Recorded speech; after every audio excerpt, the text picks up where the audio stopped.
شروع اللہ کے نام سے جو نہایت مہربان اور بے حد رحم والا ہے۔ یہ اس لیے کہ ایمان لانے والوں کا حامی و ناصر اللہ ہے اور کافروں کا حامی و ناصر کوئی نہیں۔ ایمان لانے والوں اور نیک عمل کرنے والوں کو اللہ ان جنتوں میں داخل کرے گا جن کے نیچے نہریں بہتی ہیں،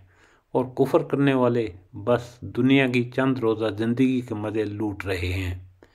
جانوروں کی طرح کھا پی رہے ہیں،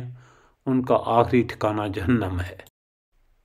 اے نبی صلی اللہ علیہ وسلم، کتنی بستیاں ایسی گزر چکی ہیں جو تمہاری اس بستی سے بہت زیادہ زور آور تھیں جس نے تمہیں نکال دیا ہے،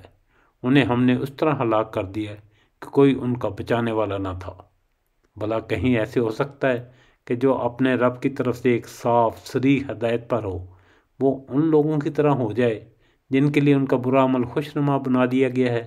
اور وہ اپنی خواہشات کی پیروی کیے جا رہے ہیں؟ پرہیزگاروں کے لیے جس جنت کا وعدہ کیا گیا ہے اس کی شان تو یہ ہے کہ اس میں نہریں بہہ رہی ہوں گی، صاف پانی کی نہریں، ایسے دودھ کی نہریں جس کے مزے میں ذرا فرق نہ آیا ہوگا، ایسی شراب کی نہریں جو پینے والوں کے لیے لذیذ ہوگی، ایسے صاف شفاف شہد کی نہریں، اس میں ان کے لیے ہر طرح کے پھل ہوں گے، اور ان کے رب کی طرف سے بخشش۔ کیا وہ شخص جس کے سامنے یہ جنت آنے والی ہے ان لوگوں کی طرح ہو سکتا ہے جو جہنم میں ہمیشہ رہیں گے اور جنہیں ایسا گرم پانی پلایا جائے گا جو ان کی آنتیں تک کاٹ دے گا؟ ان میں سے کچھ لوگ ایسے ہیں جو کان لگا کر تمہاری بات سنتے ہیں، اور پھر جب تمہارے پاس سے نکلتے ہیں تو ان لوگوں سے جنہیں علم کی نعمت بخشی گئی ہے پوچھتے ہیں کہ ابھی ابھی انہوں نے کیا کہا تھا۔